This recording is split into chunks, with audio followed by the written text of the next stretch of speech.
Salut machine, j'espère que tu es au top. Dans cette vidéo, on va parler des ondes mécaniques périodiques. En fait, des ondes périodiques en général, puisque ça marche aussi avec les ondes qui ne sont pas mécaniques. On va d'abord parler de la périodicité temporelle, puis de la périodicité spatiale. En fait, j'ai écrit deux fois la même chose.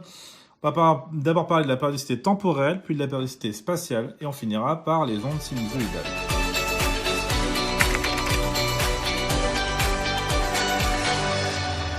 Alors, la périodicité temporelle. En fait, on va parler de périodicité temporelle parce que notre onde va se répéter dans le temps. Donc, pour une onde périodique, la déformation qu'on a se répète dans le temps. Et on va avoir ce qu'on appelle une grandeur qui est la période, qu'on note grand T, qui est en fait le plus petit temps ou le temps le plus court entre deux répétitions. Ça, c'est la période. Eh bien, cette période-là, on va la retrouver, par exemple, ici où j'ai fait une photographie au final. Alors, on est à un endroit fixé, et on va regarder comment ça varie en fonction du temps. Eh bien, au final, la période, on la retrouve ici entre deux maximums, puisqu'en fait, j'ai pris le temps entre deux répétitions du même phénomène, donc je l'ai là. Mais je l'ai aussi là. Ou je l'ai, par exemple, entre, eh bien, ici et ici. Je repère deux phénomènes identiques et je retrouve ma période. La fréquence, elle, c'est bien le nombre de répétitions qu'on va avoir en une seconde. Et donc, comme la période, c'est le temps qu'il y a entre deux répétitions, le nombre de répétitions est lié à la période par F est égal à 1 sur grand T. Alors, grand T étant, dans notre cas-là, en secondes. Si on l'a en une autre unité, on va pas avoir une fréquence très intéressante. Donc, ici, on l'a en secondes. Et donc, du coup, la fréquence, c'est en Hertz.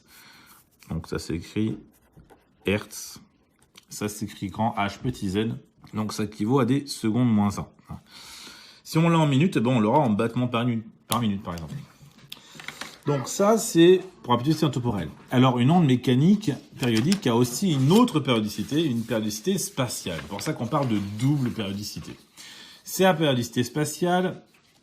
Ça va nous dire que à un certain temps donné, donc si on arrête le temps, on va retrouver cette onde identique à elle-même, mais à un autre endroit de l'espace.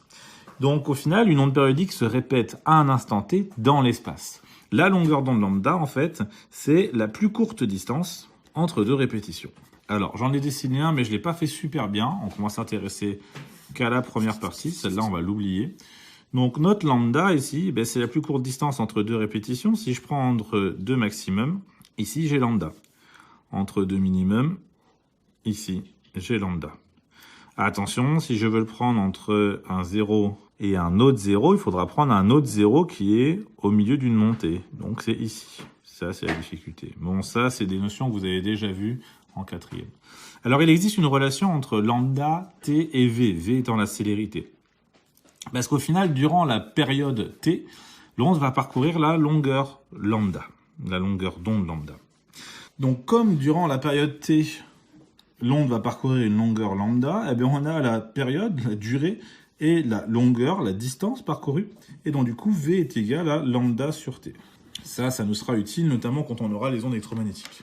Et enfin, donc, certaines ondes ont une forme particulière, celle que j'ai essayé de faire un peu plus haut. C'est ce qu'on appelle les ondes sinusoïdales. Une onde est sinusoïdale, en fait, lorsque l'élongation est une fonction sinusoïdale du temps, c'est-à-dire une fonction sinus ou cosinus. La caractéristique d'une onde sinusoïdale, ça va être à la fois son amplitude, son élongation, et sa période. Alors voici une onde sinusoïdale, voilà, elles ont à peu près toute cette forme-là. On va retrouver donc l'amplitude qui est là, et la période qui va ressortir, ici, entre ces deux instants-là, ou entre ces deux instants-là. Alors, la forme d'écriture qu'on va retrouver, ça va être celle-ci. Alors, c'est pas quelque chose à connaître, mais c'est quelque chose à savoir repérer. Dans ce cas-là, ici, A, c'est l'amplitude. C'est égal à la fois la hauteur, en fonction du temps.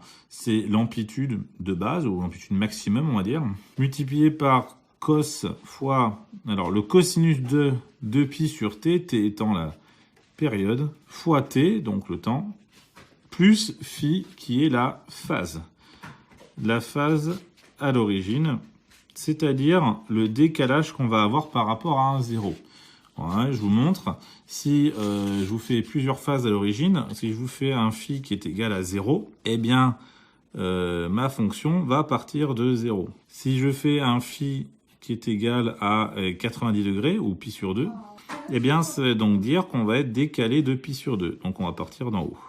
C'est aussi simple que ça, hein. Et si mon phi est égal à pi, eh bien, on va avoir un démarrage par le bas. Voilà comment ça marche, l'histoire de la phase. Bon, ça, c'est un peu compliqué, c'est plus pour le supérieur.